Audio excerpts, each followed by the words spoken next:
আজ একটা এতদিনের বিশাল স্বপ্নের ধ্বংসাবশেষের উপর দাঁড়িয়ে রয়েছি আমরা। হ্যাঁ, একদম ঠিক ঘটনা। কেইন্স টেকনোলজি যে স্বপ্ন দেখেছিল আমাদেরকে বিরাট বড় বড় সেমিকন্ডাক্টরের ওপরে 3,000 কোটি ক্যাপিটাল এক্সপেন্ডিচার করেছিল, এবং যেটাকে আমরা শুনেছিলাম গুজরাটে বিরাটভাবে ম্যানুফ্যাকচারিং ইন্ডাস্ট্রিজ, চিপ ডিজাইনিং, বিরাট কাণ্ড কারখানা, ইলেকট্রনিক ম্যানুফ্যাকচারিং সার্ভিস, ইএমএস সার্ভিসেসের উপরে। এর সঙ্গে সঙ্গে একমাত্র দেশীয় কোম্পানি, যে কোম্পানি ইউএসএ কে চিপ সাপ্লাই করেছিল, স্পেশাল এক ধরনের ইন্টেলেকচুয়াল পাওয়ার মডিউল সাপ্লাই করেছিল, সেই কোম্পানিটা, যে কোম্পানিটা অজস্র মানুষ ইনভেস্ট করে রেখেছিল সেমিকন্ডাক্টর বলে, দু চারটে টাকা নয়, লক্ষ লক্ষ টাকা সব ইনভেস্ট করে রেখেছে, মাথায় হাত দিয়ে বসে আছে এই মুহূর্তে কি করবো স্যার, কি করা যায়, এতগুলো টাকা ইনভেস্ট করে রাখা হয়েছে। এবং ম্যানেজমেন্ট, গতকাল রাত্রে যেটা বলছিলাম, এত বলার পরেও, ম্যানেজমেন্ট তরফ থেকে এত সাফাই গাওয়ার পরেও সত্যিকারের ইনভেস্টরদের মন ভেজেনি, এবং যার ফলে আজও আমরা 12% ডাউন, লোয়ার সার্কিট লাগলো। 12% শুধু আজ বলে না, তার আগের দিন গত শুক্রবারও দেখেছি 12%, তার আগে 5%, কনস্ট্যান্টলি। মানে কিছুদিনের মধ্যে আমরা দেখলাম 47% ডাউন হয়ে গিয়ে 3,799, 3,800 গিয়ে দাঁড়িয়ে আছে। যথারীতি স্টকটা যারা কিনে রেখেছিল তাদের মধ্যে প্যানিক রয়ে গেছে, তার উপরে আবার গোদের ওপর বিস্ফোরা। এই মুহূর্তে স্টক মার্কেটে সব কটা পোর্টফোলিও যারা যারা রেখেছিল, পোর্টফোলিওগুলো অধিকাংশই রেড হয়ে গেছে। এই নিফটি কিন্তু অনেকটা পড়েছে, এবং নিফটি 25,960 এসে পৌঁছেছে। তাহলে আজকের ভিডিওর মধ্যে সবচেয়ে গুরুত্বপূর্ণ বিষয়, কেন নিফটি পড়লো, স্টক মার্কেটের ভবিষ্যৎ আগামী দিন কি রয়েছে। যে ক্ষেত্রে দেখলাম মেটাল সেক্টর 1.92% ডাউন হয়ে গেছে, অটো সেক্টর 1.23% ডাউন হয়ে গেছে, ফার্মা সেক্টর 1.34% ডাউন হয়েছে, fast moving consumer good sector 1.20% down হয়েছে। কেন হলো, হঠাৎ কি কারণ হলো? কেইন্সের হাওয়া কি সব জায়গায় লাগলো, যে কারণের জন্য সবগুলো পড়তে শুরু করলো? পিছনে কারণ রয়েছে বড় বড়, সেইগুলো নিয়ে কথা বলবো। তারপরে যারা সমস্ত কেইন্সে দুর্ভাগা যে স্টকটা, সেই স্টকটার বিষয়ে কথা বলবো।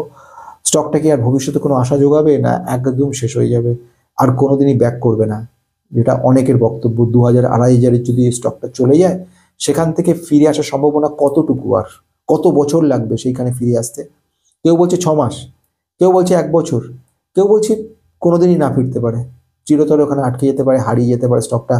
এত বড় স্ক্যাম হয়েছে, এত বড় ফ্রড কেস হয়েছে, এবং যেখানে প্রমোটাররা এখানে চাপ সৃষ্টি করেছিল অ্যাকাউন্টেন্টের ওপরে। পরে আসছে ঘটনার দিকে।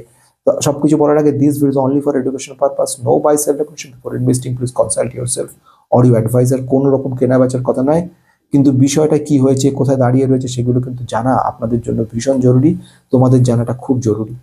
আমি যে আজকের ভিডিওটা আমি বলতে চলেছি, সেই ভিডিওর মধ্যে আসার আগে নতুন যারা সাবস্ক্রাইব করে রাখবেন, পুরোনোদের অজস্র কমেন্ট মুগ্ধ করে আমাকে। আজকের মার্কেটে দেখলাম একটা দুর্দান্ত নেগেটিভিটি শুরু হয়ে গেছে। নেগেটিভিটি হওয়ার কারণ কি কি রয়েছে? 25,960 নেমে এসছে আমাদের নিফটি, সেন্সেক্স চলে এসছে 85,100-তে।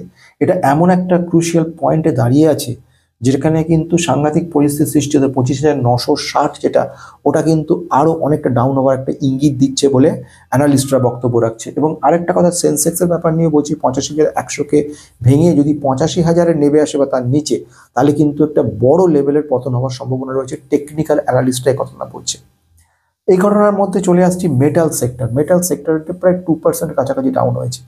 এই যে কারণগুলো, এর মধ্যে সব থেকে গুরুত্বপূর্ণ যে পয়েন্টটা যেটা এই মুহূর্তে রয়েছে, সেটা কিন্তু Fed, US Fed rate cut হওয়ার যে আশা নিয়ে সবাই ভাবনা চিন্তাগুলো করছিল এই মুহূর্তে, সেটা কিন্তু হওয়ার সম্ভাবনাটা অনেকটাই কমে গেছে। এবং এটাই, অর্থাৎ ডিসেম্বরের 9 তারিখে যে ইউএসএ যে ফেডারেশন যে মিটিংটা হতে চলেছে, ফেড মিটিং, সেই মিটিংয়ে যে বক্তব্য রাখা হচ্ছে, সেখানে এই রেট কাট হওয়ার সম্ভাবনাটা অনেক কম।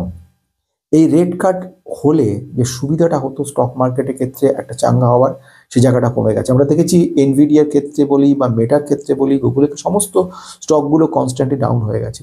তার ইম্প্যাক্ট কিন্তু আজকেও আমরা দেখতে পারলাম এই প্রতিটা sector, metal, IT sector, IT related sector, fast moving consumer good sector, auto sector, সব কিছুতে একটা রীতিমতো বিবর্ণ ভাব দেখা গেছে।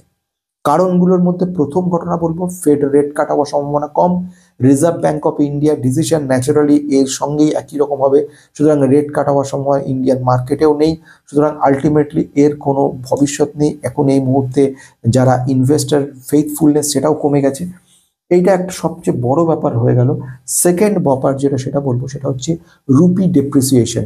রুপি কিন্তু পড়ে চলেছে, রুপি পড়ার সঙ্গে একটা বড় কারণ যুক্ত রয়েছে, সেটা কিন্তু মনে রাখতে হবে। আমরা যখনই বিদেশ থেকে কোনো কিছুকে আমরা ইম্পোর্ট করছি বাইরে থেকে, তখন আমাদের কিন্তু রুপি যত বেশি হবে দাম, তত বেশি পরিমাণ রুপি আমায় খরচা করতে হবে। অর্থাৎ $1 নিতে আগে 80 টাকা খরচা হতো, এখন 90 টাকা দিতে হচ্ছে, অর্থাৎ অনেক বেশি টাকা দিতে হচ্ছে আমাকে, বা বিদেশের উপর আমরা ম্যাক্সিমাম নির্ভরশীল। ফলে আলটিমেটলি এটা কিন্তু দেশের পক্ষে বিরাট ক্ষতি। দ্বিতীয়ত, আমরা যে গ্রস ডোমেস্টিক প্রোডাক্ট জিডিপির ক্ষেত্রে একটা ইম্প্যাক্ট পড়ছে নেগেটিভ। তৃতীয়ত, ইকোনমি ক্ষেত্রে ইম্প্যাক্ট হবে নেগেটিভ। বেশি আমাদের অনেক দাম দিয়ে কিনতে হচ্ছে, এইগুলো কিন্তু একটা বড় গুরুত্বপূর্ণ পয়েন্ট, যার ফলে আমরা এগিয়ে গিয়ে আস্তে আস্তে পিছিয়ে চলেছি। আমাদের প্রচুর প্রোডাক্ট কিন্তু বিদেশ থেকে আমদানি করতে হয়, সেইগুলোর ক্ষেত্রে ইম্প্যাক্ট পড়ছে। মেটাল সেক্টরে ইম্প্যাক্ট পড়ছে, অটো সেক্টরে অটো পার্টস ইনক্লুডিং ইনস্ট্রুমেন্ট সেগুলো কিন্তু কিনতে হচ্ছে, সেগুলোতে একটা ইম্প্যাক্ট পড়ছে। এর সঙ্গে ইউএস প্রেসিডেন্ট মিস্টার ডোনাল্ড ট্রাম্পের যে সুযোগ সুবিধাগুলো দেওয়ার কথা এসেছিল, সেগুলো হয়তো বন্ধ হয়ে যাবে, এবং এই এক্সপেকটেশন জন্যই কিন্তু মেটাল সেক্টরে আমরা ডাউন দেখলাম। ফার্মাসিউটিক্যাল সেক্টরেও কিন্তু একটা নেগেটিভিটি দেখলাম, প্রায় 1.34% কিন্তু ফার্মাসিউটিক্যাল সেক্টরে ডাউন হয়েছে। এবং যথারীতি সমস্তগুলোর পেছনে কিন্তু আমরা দেখতে পেলাম রুপির কস্ট, একটা যে ডেপ্রিসিয়েশন, রুপি ডেপ্রিসিয়েশন হওয়াটা একটা বড় ভূমিকা পালন করেছে। প্রচুর ডেফিসিট, ব্যালেন্স ডেফিসিট যেটাকে বলা হয়, সেটা কিন্তু হওয়ার সম্ভাবনা রয়েছে, এবং তার পেছনেও কারণ রয়েছে একটাই, সেটা হচ্ছে রুপি ডেপ্রিসিয়েশন। তাহলে এটা একটা প্রথম পয়েন্ট। সেকেন্ড পয়েন্ট যেটা আমি বলবো সেটা হচ্ছে ফেড রেট কাট, সেটা হয়ে গেল। তৃতীয় পয়েন্ট যেটা আমি বলবো সেটা হচ্ছে ফরেন ইনস্টিটিউশনাল ইনভেস্টার। এফআইআই কিন্তু যত রুপি পড়তে শুরু করেছে, এফআইআই তত পরিমাণে বিক্রি করা শুরু করেছে। এফআইআই আগে এতদিন পর্যন্ত যেটা বা সহ্য করতে পারছিল, ততখানি রুপি পড়ার কারণে আলটিমেটলি ওদের পুরোটাই লস হবে এই চিন্তা ভাবনা করে কিন্তু সেল আউট করছে। অর্থাৎ ওরা একটা সময় বিদেশ থেকে যে পরিমাণ ডলার এদেশে নিয়ে এসেছিল এবং এনে এরা কিন্তু ইনভেস্ট করেছিল ইন্ডিয়ান মার্কেটে, এবং ইন্ডিয়ান মার্কেট থেকে একটা ভালো পরিমাণ টাকা নিয়ে ওরা চলে যাবে নিজের দেশে, এই চিন্তা ভাবনা ছিল। এবারে মোটামুটি এক্সপেকটেশন 12% ছিল, 11-12%। এবারে হঠাৎ করে দেখা গেল এখানে রুপি পড়তে শুরু করলো, ওদিক থেকে ওদের ইউএসএ এর বন্ডের দাম আস্তে আস্তে বাড়তে থাকলো। অর্থাৎ ওদের যে প্রফিটেবিলিটি সেটা কিন্তু কমে আসছে আস্তে আস্তে। মানে এটা যদি ওরা বন্ডে ইনভেস্ট করতো, তাহলে ওরা কি হতো, ইন্ডিয়ার যে রুপি কস্ট, সেই রুপি ডেপ্রিসিয়েশন, তার ধাক্কা পেতে হতো না। দ্বিতীয়ত, ইন্ডিয়া গভর্নমেন্টের যে বড় পরিমাণে ট্যাক্স চার্জ করে, সেই ট্যাক্সের হাত থেকে বাঁচতে পারতো। তৃতীয়ত, যে ডলারগুলো ওরা নিয়ে এখানে ইনভেস্ট করেছে, রুপিতে যখন তারা কনভার্ট করছে, রুপি থেকে ডলারে পাচ্ছে অনেক কম। অর্থাৎ এই পয়েন্টগুলোকে কিন্তু মাথায় রাখতে হবে। প্রথম হচ্ছে, ওরা $100 নিয়ে এদেশে এসেছিল ইন্ডিয়াতে। এই ইন্ডিয়াতে ওরা যখন আসে $100 নিয়ে, সেখানে ওরা যখন এটা ইনভেস্ট করলো মার্কেটে, যে মোটামুটি 12% মতো আমরা একটা তুলে নেব, দেখা গেল কোনো রকমভাবে 12% তো হলো, তার থেকে 12 থেকে মাইনাস হয়ে গেল রুপি। রুপি এখানে রুপি ডেপ্রিসিয়েশন হওয়াটা একটা বড় কারণ দেখা গেল। তার সঙ্গে ট্যাক্সের একটা বড় ব্যাপার দেখা গেল। তারপরে সঙ্গে সঙ্গে দেখা গেল যে আলটিমেটলি এখানে চলে এলো 7 পয়েন্ট। এবারে ওরা দেখলো ইউএস মার্কেটে গেলে 7-9% ওরা কিন্তু গভর্নমেন্ট বন্ড থেকেই পেয়ে যাবে। যদি গভর্নমেন্ট বন্ড থেকে 7-9% পেয়ে যায়, তাহলে কেন ওরা এত রিস্ক নিয়ে এদেশে ইনভেস্ট করবে?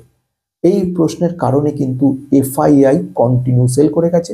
আজও দেখেছি প্রচুর পরিমাণে সেল।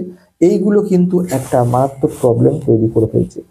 এবারে আসবো আরেকটা পয়েন্টে, সেটা হচ্ছে ক্রুড অয়েল। ক্রুড অয়েলের দাম কিন্তু বাড়ছে। অর্থাৎ একদিকে দেখতে পাচ্ছি রুপি পড়ছে, অপরপক্ষে ক্রুড অয়েলের দাম বাড়ছে, বিদেশ থেকে ক্রুড অয়েল কিনতে হচ্ছে ইন্ডিয়াকে। তার মানে অনেক বেশি খরচ তাদের দিতে হচ্ছে এই কাজটা করার জন্য। তার মানে মোদ্দা কথা কি, এই কারণগুলো একটা বড় জায়গা নিচ্ছে। লাস্ট ওয়ান, ইনভেস্টরের বিশ্বাসযোগ্যতা হারাচ্ছে। এই সব কারণগুলো কনস্ট্যান্টলি যত পড়ছে, প্যানিক সৃষ্টি হচ্ছে, ততটাই আলটিমেটলি কিন্তু নেগেটিভিটি দেখা যাচ্ছে। তাহলে এই হলো মেন কারণ, যে কারণের জন্য প্রতিটা সেক্টর আজকে দেখলাম দারুণভাবে পড়তে শুরু করে দিয়েছে।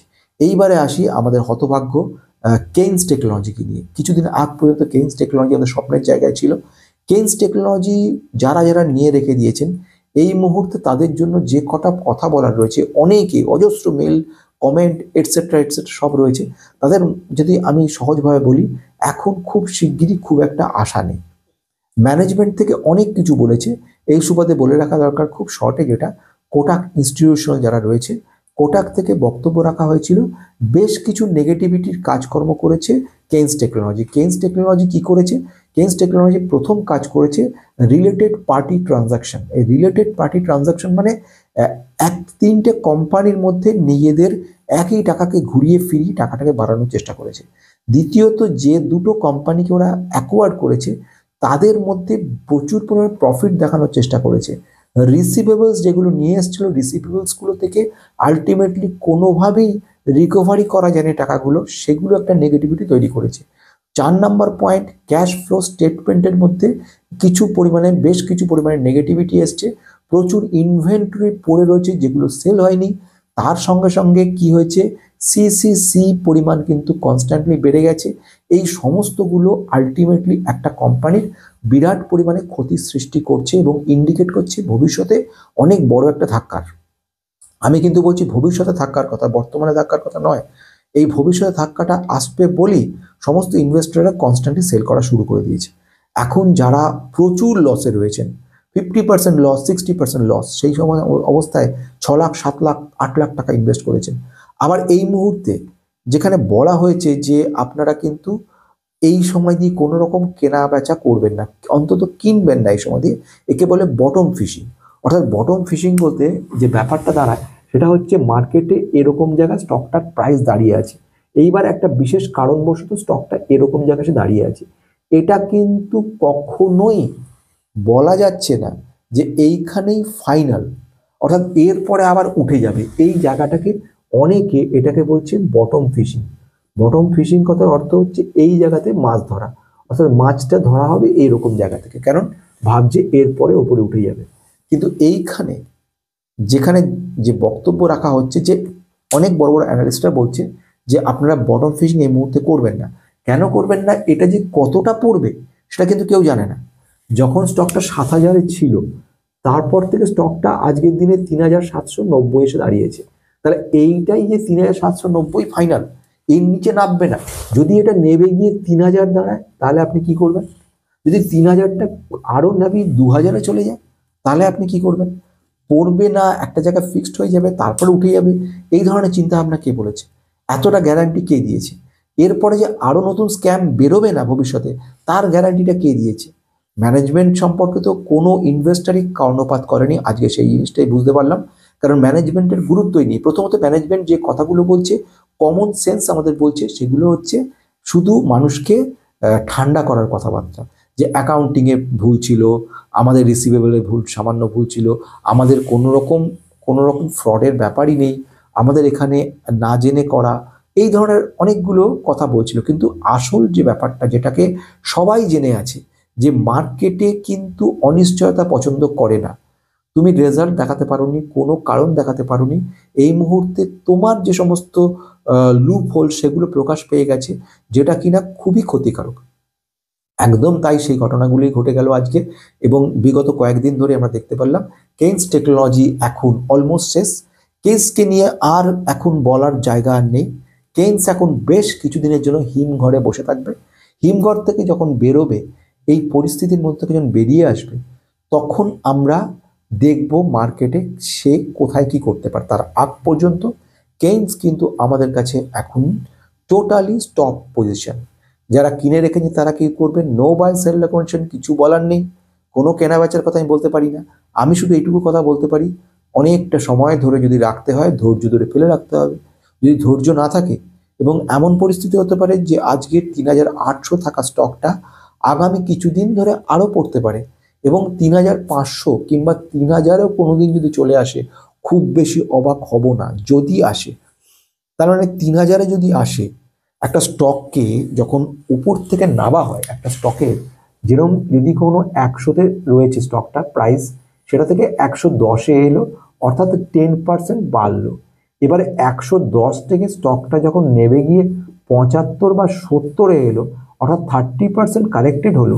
এবারে এই 70 থেকে যদি আবার 100-তে উঠতে, শুধু 100-তে উঠতে হয়, তখন কিন্তু 30% নয়, 30% অ্যাবোভ ক্যালকুলেটেড অ্যামাউন্ট দাঁড়াবে, যে অ্যামাউন্টটা মোটামুটি 50%-এর কাছে চলে যাবে। ক্যালকুলেটেড অ্যামাউন্টে যে 50% এখান থেকে তুলতে হবে। তাহলে বুঝতে পারছেন কি 50% এই স্টকটাকে তোলার জন্য কত রকম মিরাকেল দেখাতে হবে, কত রকম চমক দেখাতে হবে, কত পার্সেন্ট রিটার্ন দেখাতে হবে, কতদিন ধরে সে রিটার্ন বাড়বে, তবে গিয়ে সে 50% কভার করবে। আমি আবারও বলছি, স্টকটা যেখানে ম্যাক্সিমাম 7,200 সামথিং, সেখানে থেকে পতন ঘটে 3,800, 799 কি 800-তে দাঁড়িয়েছে। এবারে মোটামুটি 47% ডাউন হয়েছে। একটা স্টক 47% যখন ডাউন হয়, সে যখন আবার ফিরে যায় তখন কিন্তু 47% আপ হলেই সেখানে পৌঁছচ্ছে না, 60% অ্যাবভ তাকে ফোর্স দিতে হচ্ছে, তবে সে গিয়ে কিন্তু পৌঁছচ্ছে 100-তে, অনলি 100। মানে এমন একটা ব্রেক ইভেন পয়েন্ট যেখানে আপনি এক্সিট করতে পারবেন, অর্থাৎ নো লস নো প্রফিট জায়গা। এবার 65-70% যখন রিকভারি হবে, তার জন্য তার প্রফিটেবিলিটি ডবল ট্রিপল করে যেতে হবে, এবং সেটা বহুদিন ধরে করার পরে তবেই কিন্তু সেখানে পৌঁছবে। তার মানে এখনই এই জায়গা থেকে উঠে আসার কোনো সম্ভাবনা নেই। মোটামুটি চ্যাপ্টার ক্লোজ আপাতত। যারা ধৈর্য ধরে রাখার ক্ষমতা আছে, মানে আগামী হয়তো 3 বছর 4 বছরও হতে পারে, বা বছর 2 হতেই পারে, এমন কি এখানে আর নাও আসতে পারে আগামী 3-4 বছরের মধ্যেও, এই নিয়ে কেউ জানে না কি হতে পারে কি হতে পারে না। তো সেটা যদি হয়, সেই ধরনের মনস্থির যদি করে থাকা যায়, টাকাটা আছে ধরে নেব নেই, এইভাবে যদি এগোনো যায় তাহলে ঠিক আছে। আর যদি তা না হয়, 6 লক্ষ টাকা যেটা ইনভেস্ট হয়েছে, 3 লক্ষ টাকা পড়ে রইলো, যদি সেল করে দিয়ে এর মধ্যে 50%, সেই 3 লক্ষ টাকা সেল করে এমন কোনো স্টক যদি থাকে যেখানে যদি ইনভেস্ট করা যায় এবং সেটা থেকে কয়েক বছরের মধ্যে ডবল ট্রিপল করা যায়, তাহলে পর কিন্তু সেই সুবিধাটা হবে। অর্থাৎ একটা জিনিসকে মনে রাখতে হবে, একটা বদনাম পাওয়া একটা কোম্পানি বা একটা মানুষ কিংবা একটা জায়গা থেকে, সেখান থেকে সে উঠে রিকভারি করাটা তার যতটা পরিশ্রমের, একটা নতুন কোনো কোম্পানি, যে কোম্পানির ফিউচার পোটেনশিয়াল ক্যাপাবিলিটি দুর্দান্ত, সেখানে ইনভেস্ট করে সেটা থেকে রিটার্ন 2 গুণ 3 গুণ 4 গুণ করাটা অনেক সহজ। অর্থাৎ এইখানে ভবিষ্যতে কোনো ইনভেস্টর ইনভেস্ট করতে গেলে দুবার ভাববে, তার কষ্টার্জিত পরিশ্রম করা টাকাগুলোকে এই ম্যানেজমেন্টের হাতে দেওয়ার আগে দুবার ভাববে যে আমি এখানে ইনভেস্ট করব কি, যে ম্যানেজমেন্ট এত রকম জল ঢেলেছে, সেটার ম্যানেজমেন্ট ভবিষ্যতে যে আবার জল ঢালবে না, আবার এরকম করবে না, বা এমন কিছু করে রেখে দিয়েছে কিনা যার জন্য অ্যাকাউন্টেন্টদের দোষ দিচ্ছে, সেটা সে ভবিষ্যতে করবে না, এই ধরনের গ্যারান্টিটা কে দেবে, কবে দেবে, কি করে পাওয়া যাবে? সুতরাং আজকে ভিডিওটা শেষ হচ্ছে শুধু এই কনক্লুশন নিয়ে, সেটা হচ্ছে মার্কেটে যা পরিস্থিতি, ভবিষ্যতে মার্কেট উঠবে, কিন্তু কোনো একটা স্টক, যে স্টকটার গায়ে দাগ লেগে গেছে, সেই স্টকটা আজকে 47% ডাউন হয়েছে, আগামী দিনে কি 60% রিকভারি করবে, এত বড় ম্যাজিক দেখাবে, সেই ম্যাজিকটা দেখানোর পরে আপনার অ্যামাউন্ট শুধুমাত্র নো প্রফিট নো লসে গিয়ে দাঁড়াবে, সেই তারপরে তো আপনাকে প্রফিট দিতে থাকবে ডবল ট্রিপল করা, সেটা আশা করা খুব একটু কষ্টকর ব্যাপার। তার থেকে যে সমস্ত ফ্রেশ ম্যানেজমেন্টের ভালো কোম্পানি রয়ে গেছে, যে কোম্পানিগুলো ভবিষ্যতের দিকে আমাদেরকে রিটার্ন ভালো করতে পারে, সেদিকে তাকানোটা ভালো কথা। আজকের মতো শেষ করছি এইসব নিয়ে।